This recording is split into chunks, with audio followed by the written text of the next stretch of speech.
Hey, before we dive in, don't forget to subscribe to my channel for more stories like this. I hadn't expected to feel at peace, but for a few hours that morning, it seemed like I might have found it. No more boxes to haul, no roommates banging cupboards, just me, a ceramic mug I'd had since college, and the soft hum of a fridge all to myself. I hadn't even bought curtains yet.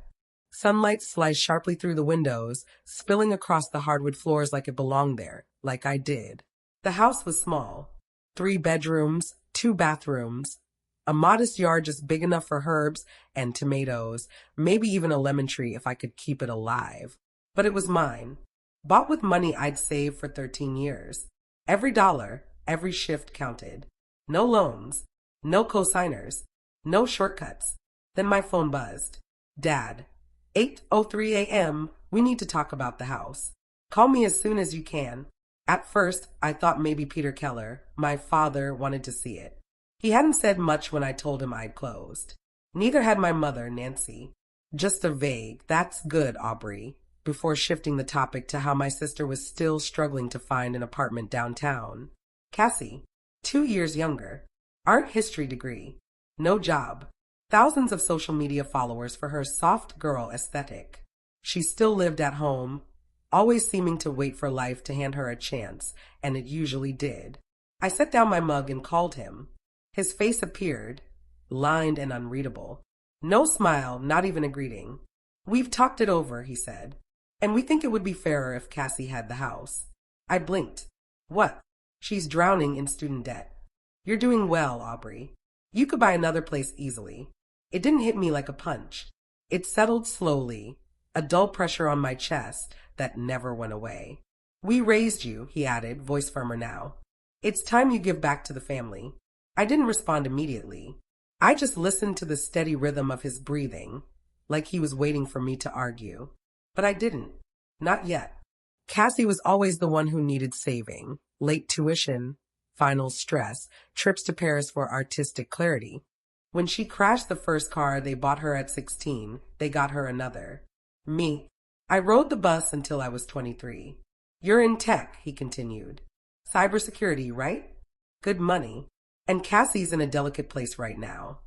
"A delicate place?" I asked. "She's trying to build something," he said.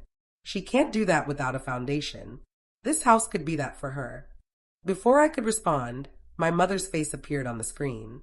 Nancy Keller, still in her robe, still soft-spoken in that way that made even the hardest truths sound polite. "Aubrey," she said gently, "we gave you everything we could. Now we're just asking you to do the same for your sister." "You didn't give me this house," I said. "No," she admitted. "But we raised you, supported you. You wouldn't be where you are without us." The words were smooth, practiced, void of heat or cruelty. But still, they felt like someone was scooping my chest empty, spoonful by spoonful. Cassie again. I thought of all the times I'd asked for help as a kid. Books, rent, co-signers, and always heard the same thing. "We're prioritizing Cassie's education right now." I stopped asking, learned to scrape by on tips and instant noodles. I was 34.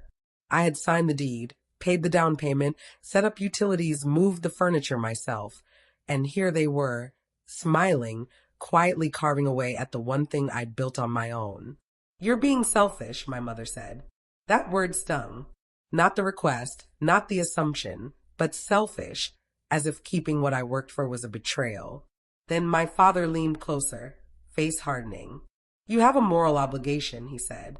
"To this family." I didn't yell, didn't explain. I just hung up. Not out of anger, but because I knew that if I stayed on the call, I might never speak to them again. A week later, a courier knocked. Legal documents. Peter and Nancy Keller were suing me. Opening the envelope, I didn't feel shock. It was more like confirmation. The thing I'd quietly feared had finally written itself into reality. Plaintiffs Peter and Nancy Keller, defendant Aubrey Keller. Alleged failure to repay familial debt relief. Sought transfer of property to Cassie, assumption of remaining mortgage payments, financial compensation for emotional harm. Even a number was attached, $289, maybe $300. Apparently, that's what raising me cost. I sat on my living room floor, letting the silence settle. The walls were bare. Not a single picture hung. The house no longer felt like mine. It felt like evidence. They claimed I owed them because I had finally achieved something they hadn't touched. As if my life were a portfolio they had the right to manage. As if love always came with a delayed invoice. But that's not how I remember it. I started working at 16. Pizza delivery, bagging groceries, cleaning theaters, sorting dead letters at the post office. I did whatever paid enough to survive. By 18, I was on my own, living in tiny studios, saving for a beat-up Honda. Community college, night coding classes, boot camps, certifications. It wasn't magic. It was grind. Meanwhile, Cassie was in Italy finding herself. Sensitive, artistic, full of potential. Tuition, rent, vacations, even clothes for photo shoots, they covered it all. I didn't get jealous, I got quieter. I still remember emailing my mom freshman year, asking for $120 for a textbook. Same night reply, we're focusing our financial support on Cassie right now. Hope you understand. I did, and I stopped asking. Even with all that, I never expected this. Not a lawsuit. Not the claim that I owed them my house for finally achieving something they hadn't touched. This was about control. I no longer belonged to them, and that terrified them. The day after I was served, Cassie posted a story on Instagram. A photo of a sunlit kitchen with white subway tiles, brass fixtures, little jars of herbs neatly lined on the sill. Caption, can't wait to make this place a home. So grateful to my family for fighting for what's right. It wasn't my kitchen. It wasn't even a real listing. I reverse searched it on Pinterest. Still, the comments poured in. You deserve it, babe. A real queen gets her castle. So proud of you for standing your ground. I didn't reply. Didn't post anything. She knew I bought the house myself. She knew the $777,000 down payment came from my savings. She knew I slept 4 hours a night for years to make this happen. But Cassie didn't see the house as mine. She saw it as hers, or maybe more accurately, she saw my success as a threat. Cassie wasn't cruel. She could be charming, thoughtful, even kind. She sent cards, called for advice about boyfriends, or landlords, or bad professors. But she lived in a different story. In that version, she was the overlooked one, the fragile. I grew up being labeled the good daughter, the one who just seemed unlucky. And my parents? They treated that narrative like it was gospel truth. Cassie had a rough patch, Mom would say. When she came back early from Barcelona because her apartment felt off, that was another example of her struggle. Meanwhile, I was quietly dealing with an IRS audit because I'd accidentally filed as self-employed instead of W-2. I handled it silently. The more competent I became, the more invisible I got. That's the cruel subtlety of favoritism disguised as fairness. It doesn't shout or strike. It just quietly cushions one child while the other learns to fade into the background. And when that quiet child finally pushes back, suddenly it's seen as defiance. That same week, my Aunt Denise, my mother's sister, called me. We hadn't talked in years. She was angry that I hadn't invited her to my community college graduation. She said it was disrespectful that I'd let success go to my head. I didn't correct her. I hadn't invited anyone. I hadn't even walked. It was just an associate's degree, and I had a double shift that day. 2 nights later, I discovered Aunt Denise had been funding my parents' lawsuit. Not because she thought Cassie deserved the house, but because she wanted to teach me a lesson in humility. The first hearing was set 2 months after I received the papers. I showed up early, no lawyer, just a Navy suit I'd worn to interviews and a folder packed with every document I'd spent weeks gathering: bank statements, pay stubs, mortgage papers, closing disclosures, even the email showing the down payment transfer. When my parents arrived, I barely recognized them. Cassie clung to Mom's arm like she was heading into battle. Behind them came Aunt Denise, perfectly coiffed, eyes sharp. They were all wearing the same white t-shirt, bold black letters across the chest. Family comes first. I didn't flinch. I faced forward and waited. The bailiff called the case number. We stood. The courtroom was quiet, cold under fluorescent lights. Only the judge, clerk, court reporter, and a handful of strangers sat behind us like ghosts on the benches. The judge asked if the plaintiffs wished to present their case. Their lawyer, a man who looked far too weary to care, stood and read a prepared statement. The Kellers contend that their daughter Aubrey would not be in her current financial position without their emotional, physical, and financial support throughout her upbringing. In recognition of this, and considering Cassie Keller's financial hardship, they believe the fair and moral solution is for Aubrey to transfer her recently purchased home to Cassie, while continuing to pay the mortgage for a transitional period of 2 years. The judge turned to me. "Do you have a response, Miss Keller?" I stood slowly, my voice steady. "Your Honor, I am the sole mortgage holder on that property. I paid every dollar myself. There is no cosigner, no other name on the deed. There are no loans from my parents, no shared accounts, no written agreement, no legal obligation." I handed over a bound copy of my records. Silence fell, long and tense, before the real circus began. Cassie stepped forward, tears already in her eyes, and tried to hug me. "I forgive you," she whispered loud enough for everyone to hear. "I forgive you for pushing this so far." I stepped back. She stumbled. Mom gasped as if I'd struck her. From the back, Aunt Denise muttered just loud enough, "Disgraceful little thing." The judge banged her gavel. "Order, please." Their lawyer pressed on, this time bringing out old photo albums of vacations I barely remembered. He even held up a printed $129.99 Happy Meal receipt from 2003 as evidence of their investment. A screenshot of a text I had once sent, "Love you all," was presented as proof of emotional connection. Cassie pitched her vision for the house as an artist's retreat, a healing space for creatives like her. The judge asked, "Have you earned any income from this work?" Cassie hesitated, then smiled. "I'm a digital creator, building my brand. These things take time." "And your current income?" the judge pressed. Cassie looked to Mom. Mom answered for her. "She's in a transitional phase." Then came the moment I didn't expect. "Miss Keller," the judge said, "is there anything else you'd like to submit?" I nodded and handed over a small folder. Inside were emails from my college years, me asking for help with tuition, books, groceries.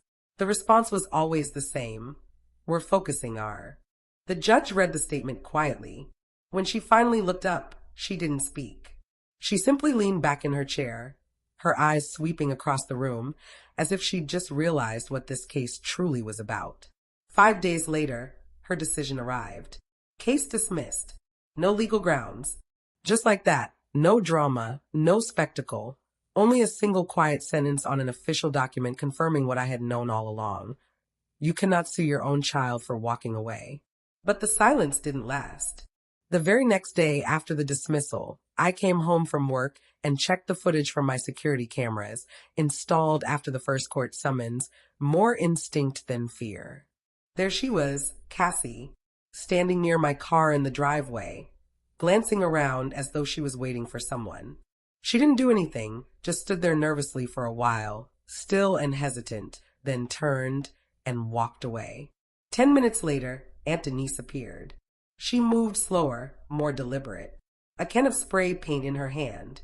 But when my motion light clicked on, she froze, glanced up, then turned and left.